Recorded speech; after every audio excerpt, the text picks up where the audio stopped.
So yun po mga idol, no. Napatigil po ako sa sa paglalakad. Doon po yung target natin. At nagtataka po ako. May mga presensya doon. Doon banda. Pero dito parang medyo marami doon banda. So dito lang tayo pupunta. Pero itong presensya dito, palapit na palapit sa location natin. So parang nagsusurvey. Ewan ko lang kung ilang tao yung palapit dito, no. So yun, napahinto ako sa paglalakad kasi may tumawag sa akin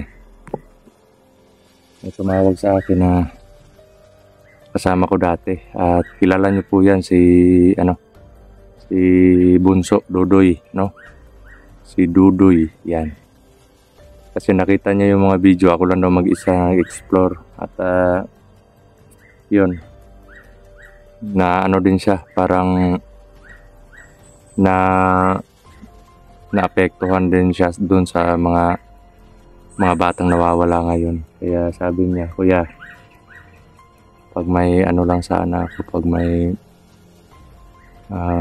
allowance na ako, kung may allowance lang sana ako, pupunta ako dyan sa'yo. Tutulong ako sa exploration mo kasi wala din siyang trabaho daw ngayon. Tapos na din daw yung 4th grading nila. Kaya pwede na daw hindi siya muna mag-aral, no. At antayin niya lang daw na mag-open class na naman. So habang papalapit na po daw yung summer, pinili niyang tumulong muna sa exploration. So yun, no, suportahan po natin si Dudoy, si Bunso. Kasi si Master G medyo na yung katawan niya ngayon. At si Brother Eugene naman naghahanap buhay na po siya. So si Master G is mula nung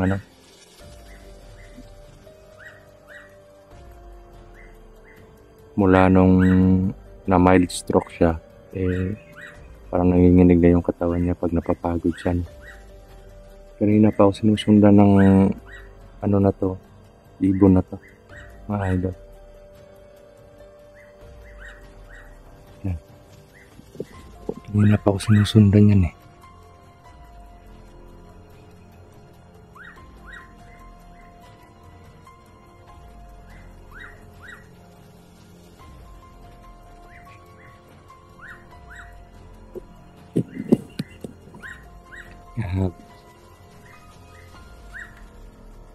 Yan. Ano siya? Lagi na lang siyang yung presensya dito, mga idol, parang palapit ng palapit dito Parang medyo palapit na po sila. Ewan ko lang kung ilang tao to. Parang 4 or ayun. Putik kamay. Yun mga idol. May mga itak.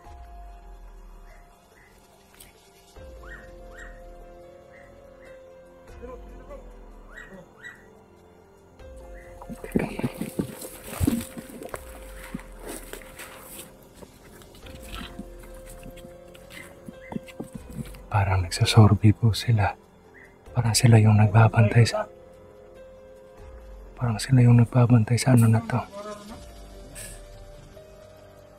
Sa lugar na to.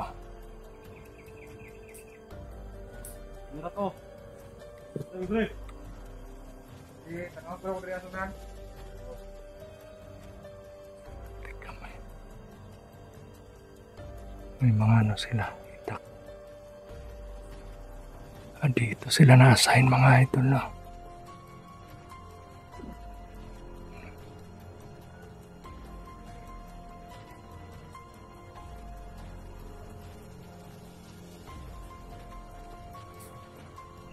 Muntik na ako makita ng isa.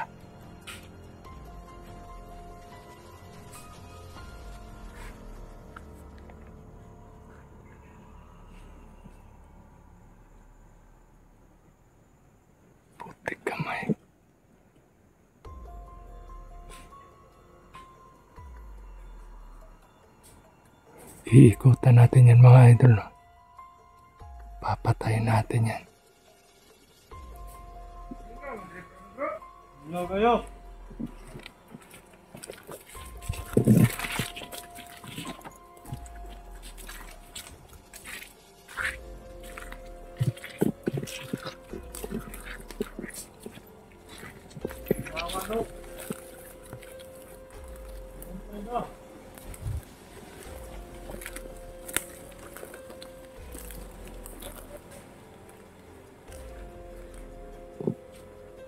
Nandun yung isa. Ayun naman yung isa.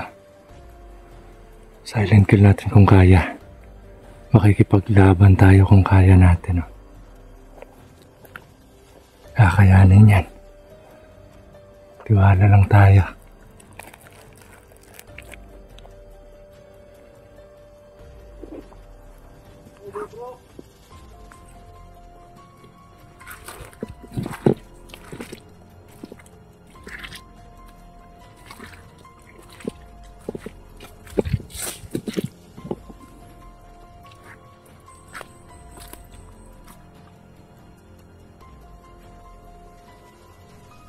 Putik kamay.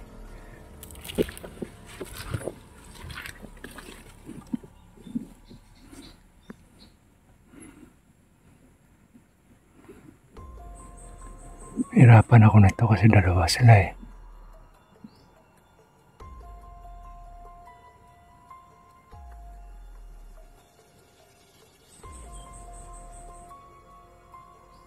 Pero may itak naman tayo dito. Yung mga presensya nila parang kayang-kaya ko lang, no?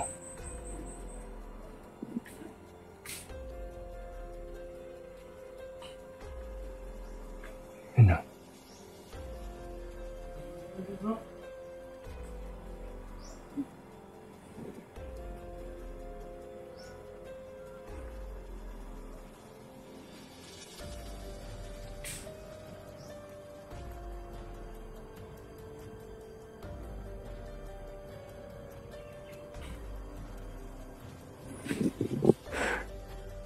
Grabe. Kinakabahan ako dito ah.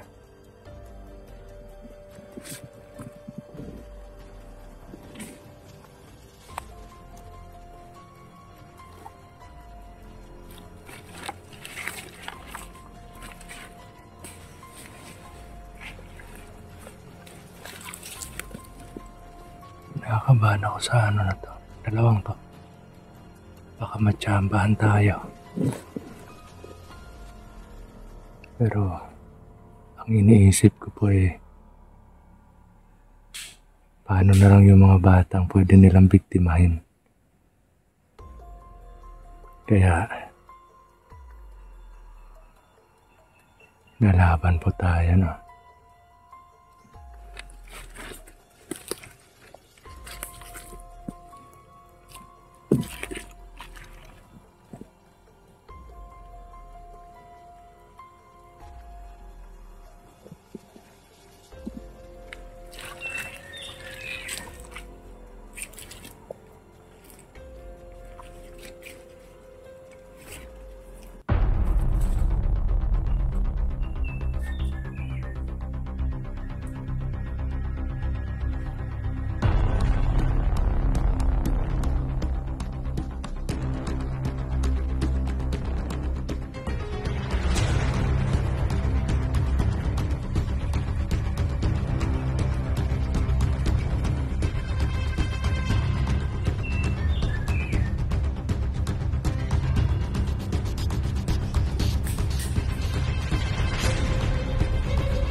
Muntik na akong matamaan sa ulo. Yung pagsalakay ng isa.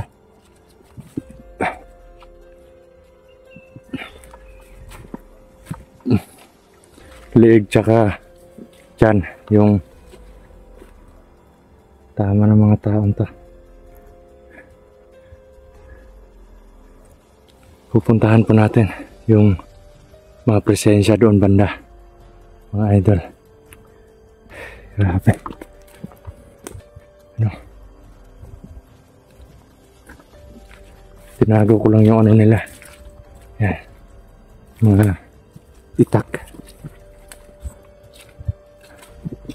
Doon po tayo pupunta mga idol.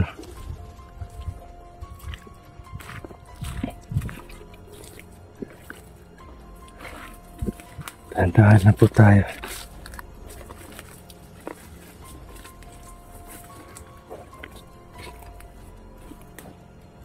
Ano yun? Parang may naninag ako doon banda mga idol. Yung barilan, andun pa rin. No? Grabe.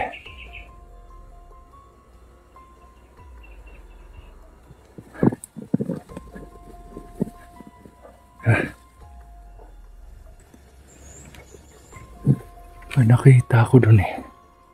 Parang dumaan papunta doon. Yun, tao. Tao po mga idol. Doon banda. Ayun o.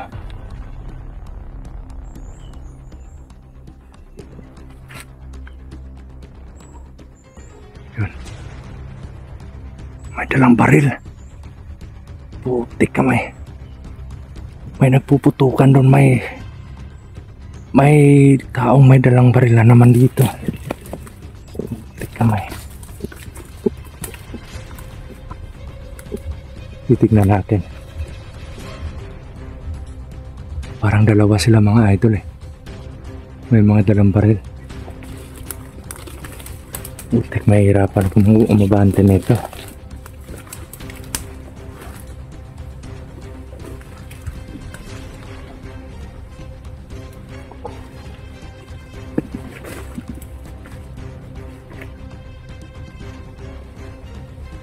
Sana yun.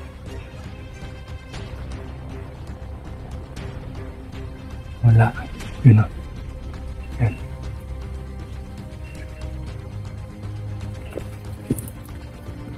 Puti kamay. Ang haba ng baril niya mga idol. Parang single shot lang din yung baril niya. Kaya hindi tayo makalapit. May baril ako dito pero ano lang to, isang ano lang yan, isang magazine lang yung bala na ito.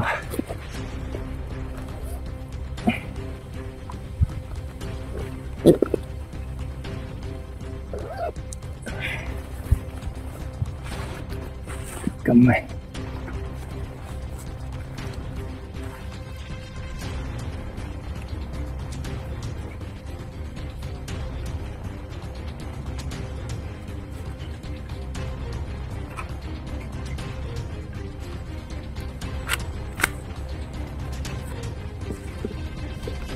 Buti na lang hindi nila na ano kanina, na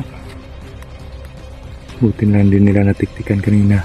Parang malayo pa sila kanina nung pag-atake ko dun sa dalawa.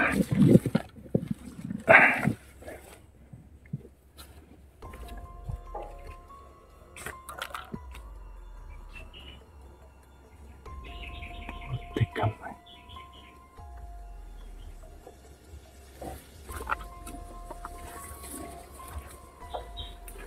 Parang dalawa sila mga idol. Ayun yung isa oh. Parang may dalang ano. Hindi baril yung dala ng isa. Ano siya? Parang itak.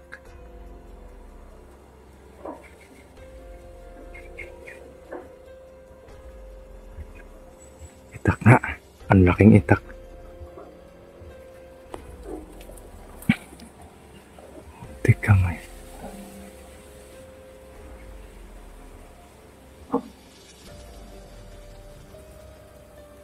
Huh.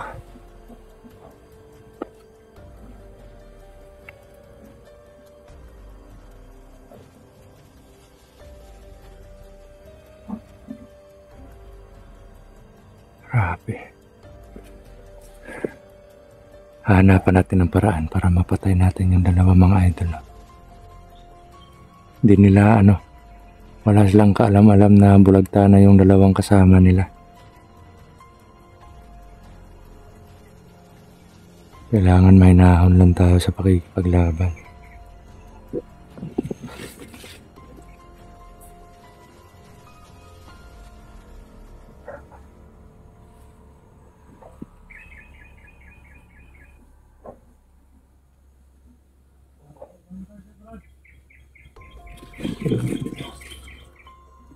Putik kamay.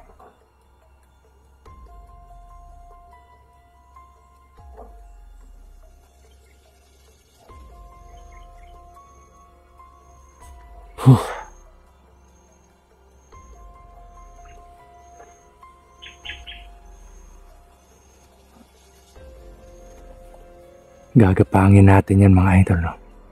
Tapos pag may magkakataon na, titirahin natin yan. Dalawa na yan. Tara.